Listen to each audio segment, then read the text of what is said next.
ಇವತ್ತು ದಿನನಿತ್ಯ ಈ ದೇಶದಲ್ಲಿ ನಡೀತಾ ಇರುವಂತದ್ದನ್ನು ನಾವು ಗಮನಿಸಿದ್ರೆ ಇಲ್ಲಿ ಶೋಷಿತ ವರ್ಗಗಳಿಗೆ, ದಲಿತ ವರ್ಗಗಳಿಗೆ, ಅಲ್ಪಸಂಖ್ಯಾತರ ಮೇಲೆ ನಿರಂತರವಾದ ಶೋಷಣೆ, ದೌರ್ಜನ್ಯ ಮತ್ತು ಅವರ ಹಕ್ಕುಗಳು ನಿರಾಕರಿಸಲ್ಪಡುವಂತಹ ಒಂದು ಕೆಲಸ ಆಗ್ತಾ ಇದೆ.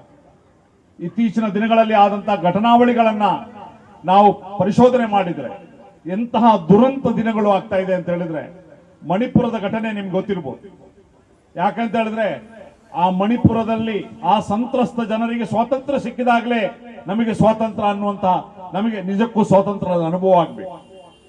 ಇವತ್ತಿಗೂ ಕೂಡ ಮಣಿಪುರದಲ್ಲಿ ಲಕ್ಷಾಂತರ ಜನ ನಿರಾಶ್ರಿತವಾದಂತಹ ಶಿಬಿರದಲ್ಲಿದ್ದಾರೆ. ಅವರು ಮನೆಮಠಗಳನ್ನ ಒಡೆದು ಹಾಕಿದ್ದಾರೆ. ಸರಿಸುಮಾರು 400ಕ್ಕಿಂತಲೂ ಹೆಚ್ಚು ಚರ್ಚ್ಗಳನ್ನು ಒಡೆದು ಹಾಕಲಾಗಿದೆ. ಮಂದಿರಗಳು ಅಲ್ಲಿ ಧ್ವಂಸವಾಗಿದೆ. ಇಷ್ಟ ಮಟ್ಟಿನ ದೌರ್ಜನ್ಯ ನಮ್ಮ ದೇಶದ ಒಳಗೆ, ನಮ್ಮದೇ ದೇಶದ ಒಂದು ರಾಜ್ಯದೊಳಗೆ ನಡೀತಾ ಇದೆ. ನಿಮಗೆ ಗೊತ್ತಿರಲಿ, ಈ ದೇಶದ ಪ್ರಧಾನಮಂತ್ರಿ ಆದಂತ ನರೇಂದ್ರ ಮೋದಿ ಅವರು ಫ್ರಾನ್ಸ್ಗೆ ಹೋಗ್ತಾರೆ, ಅಮೆರಿಕ ಹೋಗ್ತಾರೆ, ರಷ್ಯಾಕ್ಕೆ ಹೋಗ್ತಾರೆ, ದುಬೈಗೆ ಹೋಗ್ತಾರೆ, ಬಹರೇನ್ಗೆ ಹೋಗ್ತಾರೆ, ಎಲ್ಲ ಕಡೆ ಹೋಗ್ತಾರೆ ದಿನನಿತ್ಯ. ಆದ್ರೆ ತನ್ನದೇ ದೇಶದ ಮಣಿಪುರದಲ್ಲಿ ಆಂತರಿಕ ಗಲಭೆ ನಡೀತಾ ಇದೆ. ಪರಸ್ಪರ ಒಡೆದಾಡ್ಕೊಳ್ಳುತ್ತಿದ್ದಾರೆ. ಪರಸ್ಪರ ಪ್ರಾರ್ಥನಾ ಮಂದಿರಗಳ ಮೇಲೆ ದಾಳಿ ಆಗ್ತಾ ಇದೆ. ಸರಿಸುಮಾರು 150ಕ್ಕೂ ಹೆಚ್ಚು ಜನರ ಕೊಲೆಯಾಗಿದೆ. ಇಷ್ಟೊಂದು ಆಂತರಿಕ ಕ್ಷೋಭೆ ನಡೆಯುವ ಒಂದು ರಾಜ್ಯಕ್ಕೆ ನಮ್ಮ ದೇಶದ ಪ್ರಧಾನಮಂತ್ರಿ ಯಾಕೆ ಹೋಗ್ತಾ ಇಲ್ಲ ಅನ್ನುವಂತ ಪ್ರಶ್ನೆ ಮಾಡ್ತೇನೆ ನಾನು.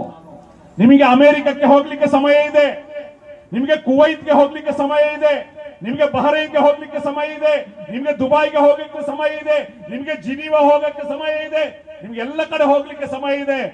ನಮ್ಮದೇ ದೇಶದಲ್ಲಿ ಆಂತರಿಕ ದೌರ್ಜನ್ಯದಿಂದ, ಆಂತರಿಕ ಕಲಹದಿಂದ ಜನರು ಸಂಕಷ್ಟ ಪಡಬೇಕಾದ್ರೆ, ಜನರು ಸಾಯ್ಬೇಕಾದ್ರೆ ಆ ರಾಜ್ಯಕ್ಕೆ ಹೋಗಿ ಎರಡೂ ಸಮುದಾಯಗಳ ಬಗ್ಗೆ ಮುಖಂಡರನ್ನ ಕರೆದು ನಿಮ್ಮ ಸಮಸ್ಯೆಗಳೇನು, ಏನಾಗ್ಬೇಕು, ನಿಮ್ಮ ಪರಸ್ಪರ ಬಗೆಹರಿಸಲಿಕ್ಕೆ ಆಗೋದಿಲ್ವಾ? ಪರಸ್ಪರ ಬಗೆಹರಿಸಲಿಕ್ಕೆ ಆಗುದಿಲ್ವಾ? ರಷ್ಯಾದ ಯುದ್ಧದ ಬಗ್ಗೆ ಮಾತನಾಡಬಹುದು, ಬೇರೆ ಯಾವುದೋ ದೇಶದ ಶಾಂತಿಯ ಬಗ್ಗೆ ಮಾತಾಡಬಹುದು, ಬೇರೆ ಯಾವುದೋ ದೇಶದ ಭಯೋತ್ಪಾದನಾ ನಿಗ್ರಹದ ಬಗ್ಗೆ ಮಾತನಾಡಬಹುದು. ತಮ್ಮದೇ ರಾಜ್ಯದ ಮಣಿಪುರದಲ್ಲಿ ಶಾಂತಿಯನ್ನ ಉಂಟು ಮಾಡಲಿಕ್ಕೆ ಯಾಕೆ ಸಾಧ್ಯವಿದೆ? ಯಾಕೆ ಇವರು ಒಂದು ಶಾಂತಿ ಸಭೆಯನ್ನ ನಡೆಸಲಿಕ್ಕೆ ಈ ಪ್ರಧಾನಮಂತ್ರಿಗಾಗ್ಲಿ ಈ ಗೃಹ ಮಂತ್ರಿಗಾಗ್ಲಿ ಯಾಕೆ ಸಾಧ್ಯ ಇಲ್ಲ? ಇದಾಗಿರ್ತದೆ ಈ ಸ್ವಾತಂತ್ರ್ಯ ದಿನದಲ್ಲಿ ನಮಗೆ ಈ ರಾಜಕಾರಣಿಗಳಿಗೆ ಪ್ರಶ್ನೆ ಮಾಡ್ಲಿಕ್ಕೆ ಇರುವಂತ.